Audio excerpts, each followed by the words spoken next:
নমস্কার সকলকে, কেমন আছেন আপনারা? চলুন আজ আমি আপনাদের সাথে শেয়ার করব একটি নিরামিষ রেসিপি, আলু ও করলা দিয়ে সজনে ডাঁটার তরকারি। এই রেসিপিটি খেতে খুবই ভালো লাগে, যদিও যারা তেতো পছন্দ করেন না তারাও খাবে, কারণ রেসিপিটি এমনভাবে রান্না করলে তেতো লাগবে না। চলুন তবে দেখে নেওয়া যাক। প্রথমেই কড়াইয়ে তেল গরম করতে দিয়ে আগে থেকে কেটে রাখা করলাগুলো দিয়ে দিতে হবে তেলের উপরে। আর হ্যাঁ, ওই করলার বিচিগুলো অবশ্যই ফেলে দিতে হবে।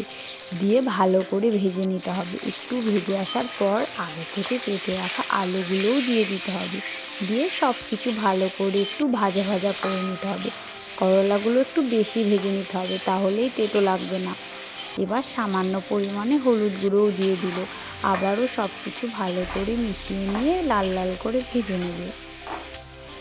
কিছুক্ষণ ভেজে নেওয়ার পর এবার আগে থেকে কেটে রাখা সজনে ডাঁটাটাও দিয়ে দিল। দিয়ে সব কিছু ভালো করে ভাজা ভাজা করে নেবে একটু। এই ভাজা ভাজা করার সময় গ্যাসটি একটু আস্তে দেবেন, তাহলে সবজিগুলো পুড়ে যাবে না। এবার আগে থেকে বেটে রাখা আদা, জিরে, লঙ্কা ও সর্ষে বাটাটাও দিয়ে দিল। দিয়ে সামান্য পরিমাণে হলুদ গুঁড়োও দিয়ে দিল। দিয়ে সব কিছু একটু ভালো করে মিশিয়ে নিয়ে স্বাদ মতন লবণও দিয়ে দিল। এবার সব কিছু ভালো করে কষিয়ে নিতে হবে অনেকক্ষণ ধরে। আর এই সিজনে সজনে ডাঁটা তো খুব হয়। আপনারা কারা কারা পছন্দ করেন এই সজনে ডাঁটা অবশ্যই জানাবেন। অনেকটাই কষিয়ে এসেছে, তাই এবার জলও দিয়ে দিল। দিয়ে সব কিছু ভালো করে একটু মিশিয়ে নিয়ে কিছুক্ষণের জন্য রেখে দিতে হবে, কারণ সেদ্ধ হওয়ার জন্য। এবার একটা ঢাকাও দিয়ে দিল। 5 মিনিট পর ঢাকাটি তুলে আবারও সব কিছু ভালো করে একটু মিশিয়ে নিচ্ছে। সব কিছু সেদ্ধ হয়ে এসেছে ও মাখা মাখাও হয়ে এসেছে, তাই এবার নামিয়েও নিল আমাদের তৈরি আলু করলা দিয়ে সজনে ডাঁটার তরকারি।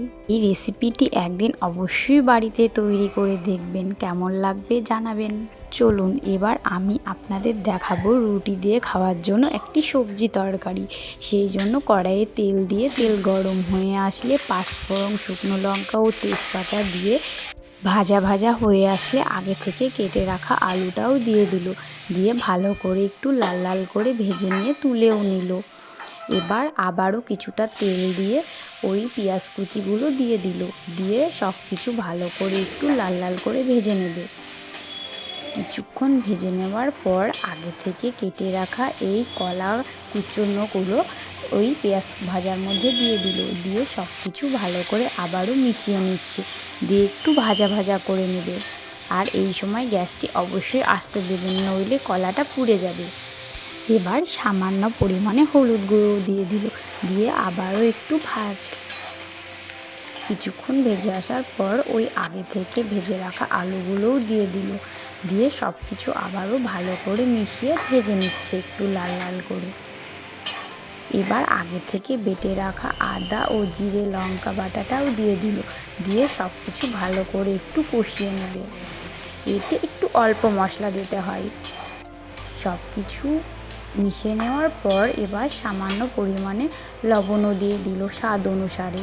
দিয়ে একটু নাড়াচাড়া করার পর কষিয়ে নিয়ে এবার জলও দিয়ে দিল পরিমাণ মতো, যাতে আলু ও কলাটা একটু সেদ্ধ হয়ে আসে। এবার সব কিছু ভালো করে একটু নাড়াচাড়া করে একটা ঢাকা দিয়ে দিল। 5 মিনিট পর ঢাকাটি তুলে আবারও সব কিছু ভালো করে একটু মিশিয়ে নিচ্ছে। অনেকটাই সেদ্ধ হয়ে এসেছে, মাখা মাখাও হয়ে এসেছে, সেই জন্য এবার নামিয়েও নিল আমাদের তৈরি আলু কাঁচকলার তরকারি। এই রেসিপিটি ভাত ও রুটির সঙ্গে ভালো লাগে। আজকের রেসিপি দুটো কেমন লাগলো অবশ্যই জানাবেন। ভালো লাগলে লাইক ও কমেন্ট করবেন, চ্যানেলটি সাবস্ক্রাইব করবেন।